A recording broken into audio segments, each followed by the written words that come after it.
Good morning student. बेटा आज मैं आप लोगों को पढ़ाऊंगी कारक। पिछले वीडियो में मैंने आपको कारक की प्रतिमा और द्वितीय व्यक्ति बताया था। हमने बताया था आपको कारक की परिभाषा, क्रिया जनकत्वम कारकम और कारक के वेग जो संस्कृत में 6 होते, कर्ता, कर्म, करण, संप्रदान, अपादान और अधिकरण। संबंध और संबोधन को कारक की श्रेणी में नहीं गिना जाता। हमने प्रथमा और द्वितीय व्यक्ति पढ़ ली थी। आज हम पढ़ेंगे तृतीय व्यक्ति और चतुर्थी व्यक्ति। तृतीय व्यक्ति मतलब करण कारक। अब तृतीय व्यक्ति का प्रयोग कहाँ होता है? क्रिया की स्थिति में जो सहायक होता है, अर्थात जिसके द्वारा क्रिया संपन्न होती है, जिसके द्वारा क्रिया संपन्न होती है वह करण कारक कहलाता है। जिसके द्वारा क्रिया संपन्न की जाती है, पूरी की जाती है, जिसके जरिए से क्रिया की जाती है वह करण कारक कहलाता है। इसमें तृतीय व्यक्ति का प्रयोग किया जाता है। अब जैसे कि वह कलम से लिखता है, लिखना किसके द्वारा है? कलम के द्वारा। उसका कार्य कलम के द्वारा पूरा हो रहा है, तो इसमें तृतीय व्यक्ति का प्रयोग करेंगे। जैसे कि वह बस से गांव जाता है, तो बस के द्वारा गया हो तो बस में तृतीय व्यक्ति का प्रयोग किया जाएगा। तो जिसके द्वारा क्रिया संपन्न की जाती है उसमें तृतीय व्यक्ति का प्रयोग किया जाता है। सेकंड है कर्मवाच्य भाववाच्य की कर्ता में। हमने पढ़े थे वाच्य परिवर्तन में कृतवाच्य, कर्मवाच्य, भाववाच्य। तो कर्मवाच्य भाववाच्य होते हैं, उसके जो कर्ता होते हैं उसमें भी तृतीय व्यक्ति का प्रयोग किया जाता है। जैसे कि रामायण लेख है, लिखते राम के द्वारा लेख लिखा गया, तो रामायण में तृतीय व्यक्ति राम यहाँ पर करता है, लेकिन यहाँ पर तृतीय व्यक्ति का प्रयोग किया गया। रामायण लेख है, लिखते राम के द्वारा लेख लिखा गया। जहां भी सह है, सातम, समम, सार्धम, ये 4 वर्ड आते हैं, चारों का अर्थ होता है सात। जहां भी सह है, सातम, समम और सार्धम, ये 4 वर्ड आएंगे, वहां भी तृतीय व्यक्ति का प्रयोग किया जाता है। जैसे कि रामायण सह सीता वनम अगच्छत, राम के साथ सीता बन गई, राम के साथ सीता बन गई। यहाँ पर सह का प्रयोग हो गया, तो सह शब्द आते राम के मुंह तृतीय व्यक्ति का प्रयोग कर दिया।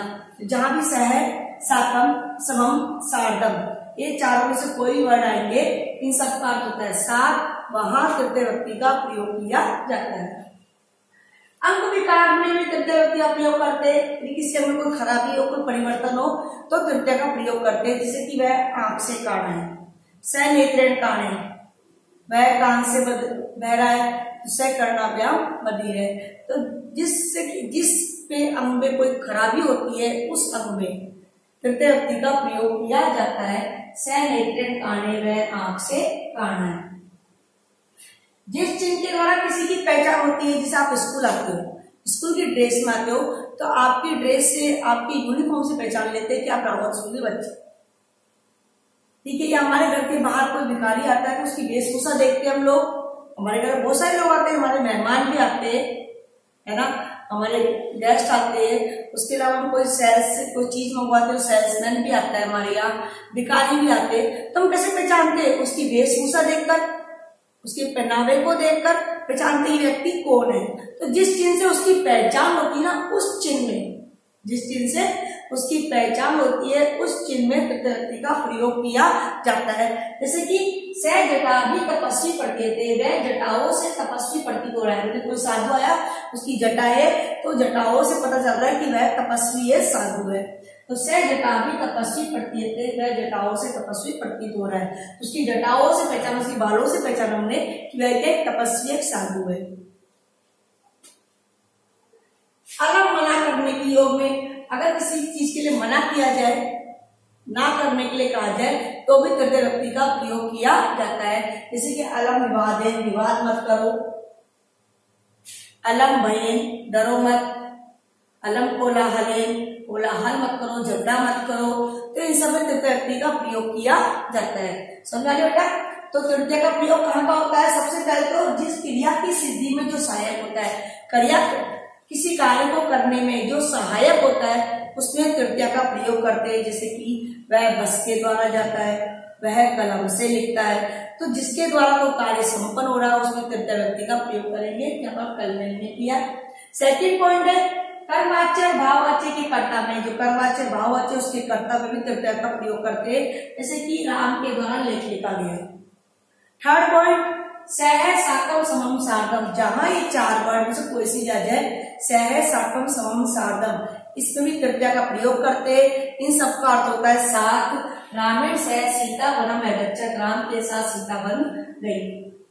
4 पॉइंट, अंग विकार में किसी अंग में कोई खराबी होती है, कोई परिवर्तन होता है तो तृतीया का प्रयोग करते। सह नेत्रेण काने वह, नेत्र से काना है, आंखों से काना है। या सह कर्णव्या बधिरे वह सह कर्णव्या बधिरे वह कानों से बहरा है। सह पादाभ्या में वह पैरों से लंगड़ा है। ठीक है, सह पादाभ्या खंजे वह पैरों से लंगड़ा है। तो जिस अंग में कोई खराबी होगी उस अंग में, इसमें जिस अंग में कोई परिवर्तन है, कोई खराबी है, कोई विकार है, उसी में तृतीया का प्रयोग हुआ है। 4 पॉइंट, जिस चिन्ह से किसी की पहचान होती है, जिसके द्वारा हम उसकी पहचान करते कि व्यक्ति वही है, उस चिन्ह में तृतीय व्यक्ति का प्रयोग किया जाता है। सह जटादि तपस्वी प्रतीयते, वह जटाओं से तपस्वी प्रतीत होता है। अलग में मना करना, किसी चीज के लिए मना करते तो उसमें तृतीया का प्रयोग करता है। अलम वादे, अलम भय, अलम कोलाहल, इस तरह के वर्ड में तृतीया का प्रयोग करेंगे। अब है चतुर्थ व्यक्ति यानी संप्रदान कारक। चतुर्थ यानी संप्रदान कारक, जब किसी को दान देकर जिस व्यक्ति को संतुष्ट कर रहे, दान देने वाला नहीं, जिसको हम दान दे रहे, उसमें चतुर्थी का प्रयोग है। जैसे कि राजा भिखारियों को वस्त्र देता है, तो दे किसको रहा है? भिखारी को, तो भिखारी में चतुर्थी का प्रयोग करेंगे। या फिर अध्यापक छात्रों को ज्ञान देता है, तो किसको दे रहे? छात्र को दे रहे, छात्र में चतुर्थी का प्रयोग करेंगे। तो जिसको दान दे रहे, जिसको कुछ चीज दे रहे, उसमें चतुर्थी का प्रयोग किया जाता है। जैसे कि नृपे निर्दय धर्म यच्छति, राजा गरीब को धन देता है। सेकंड पॉइंट, रुच धातु में, जहां भी रुच धातु आएगा, रुच का अर्थ होता है अच्छा लगना। रुच का अर्थ होता है अच्छा लगना। जहां भी रुच धातु आएगा वहां चतुर्थी का प्रयोग करेंगे। बालकाय मोदकानि रोचन्ते, बालक को लड्डू अच्छे लगते हैं। बालकाय मोदकानि रोचन्ते, बालक को लड्डू अच्छे लगते हैं। तुम्हें पढ़ना अच्छा लगता है, तो जब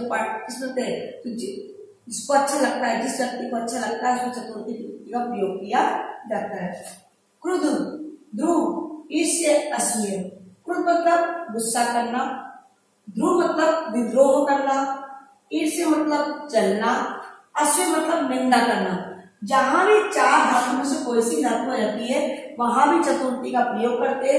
पिता पुत्राय पुत्री, पिता पुत्र पर क्रोध करते। नमे स्वस्ति स्वाहा स्वधा अलम वसक, इन शब्दों में चतुर्थी का प्रयोग करते हैं। आपने सुना, आप भजन करते हो, पूजा पाठ करते हो, आप बोलते हो गणेशाय नमः, शिवाय नमः। हम गणेशाय शिवाय नमः क्यों बोलते, भगवते नमः क्यों बोलते, वासुदेवाय नमः क्यों बोलते? क्योंकि नमः वर्ड आके आपको चतुर्थी व्यक्ति का प्रयोग करना है। जहां भी नमः शब्द आएगा वहां चतुर्थी का प्रयोग करना है। नमः मतलब नमस्कार, स्वस्ति मतलब कल्याण हो, स्वधा और स्वाहा, ये दो वर्ड आते हैं जो ये आते आहुति देने में। हवन करते ना, हम बोलते स्वाहा, तो क्या बोलते, जहां भी ये दो वर्ड आएंगे वहां भी चतुर्थी का प्रयोग करेंगे। अलम, अलम यहाँ पर अलम का पर्याप्त है, और यहाँ पर अलम का मना करना है। यहाँ पर अलम का क्या है? पर्याप्त, बस।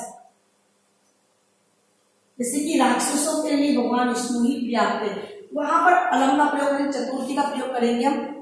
ठीक है, राक्षसों के लिए देखते थे। लेकिन जब अलंकार मना करने के योग में आएगा तो तृतीया का प्रयोग करेंगे। तो इन शब्दों में भी चतुर्थी का प्रयोग किया जाता है। किस किस में? नमः, स्वस्ति, स्वाहा, स्वधा, इन सब चतुर्थी का प्रयोग करते हैं। इसके अलावा निवेद, कथय, उपदिश, ये तीन धातु जो है इनमें भी चतुर्थी का प्रयोग करते हैं। निवेद का निवेदन करना, कथय मतलब कहना, उपदेश मतलब उपदेश देना। निवेद मतलब निवेदन करना, कथय मतलब कहना, उपदेश मतलब उपदेश देना। तो जहां भी तीन धातु आती है वहां भी चतुर्थी का प्रयोग किया जाता है। ठीक है ना, पुनः रिपीट कर रही हूँ। चतुर्थी का प्रयोग कहाँ होता है? सबसे पहला पॉइंट, दान देकर करता जिसको संतुष्ट करता है, जिसको हम दान दे रहे हैं, देने वाले व्यक्ति नहीं, जिसको दान दिया जा रहा है, उसमें चतुर्थी का प्रयोग होगा। राजा गरीबों को धन देता है, तो राजा तो यहाँ पर कर्ता हो गया, और निर्धन यहाँ पर चतुर्थी व्यक्ति का प्रयोग होगा। रुचि धातु में जब किसी को कोई चीज अच्छी लगती है तो चतुर्थी का प्रयोग करते। क्रुद्ध, ध्रुव, ईस्य, असूय, इन 4 धातुओं में भी चतुर्थी का प्रयोग करते हैं। क्रुद्ध का अर्थ होता है गुस्सा करना, ध्रुव यानी विद्रोह करना, ईश मतलब जलना, असु मतलब निंदा करना। जैसे पिता पुत्राय देते, पिता पुत्र पर क्रोध करते हैं, तो यहाँ पर क्रुद्ध धातु आ गया, चतुर्थी का प्रयोग करेंगे।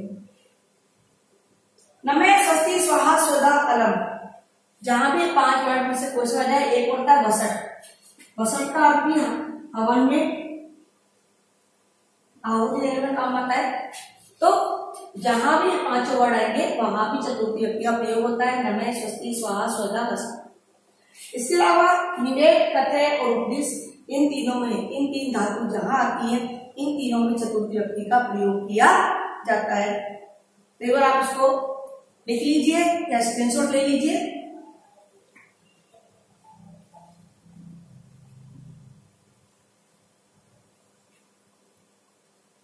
ले लिया बेटा आपने स्क्रीनशॉट, ठीक है।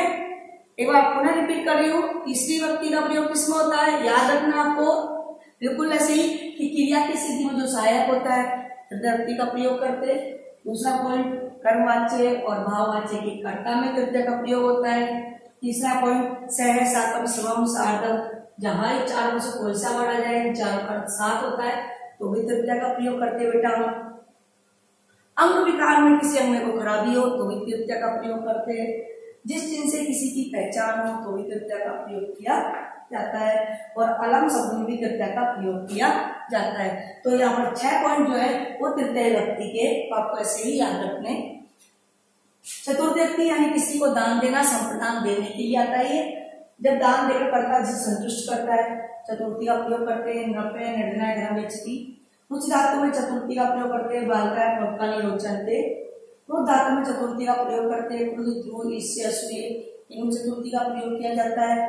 नमः, स्वस्ति, स्वाहा, स्वधा, अलम, वसट, इन सब में चतुर्थी का प्रयोग करते हैं। और निवेद, कथय, निवेद, उपदेश, इनमें चतुर्थी का प्रयोग किया जाता है।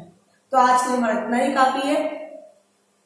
अगली क्लास में हम पंचमी, षष्ठी, सप्तमी व्यक्ति का प्रयोग पढ़ेंगे। तो आप लोग इसको अच्छी तरह लर्न करोगे, याद करोगे और अपनी कॉपी में भी से आपको करना है। Thank you.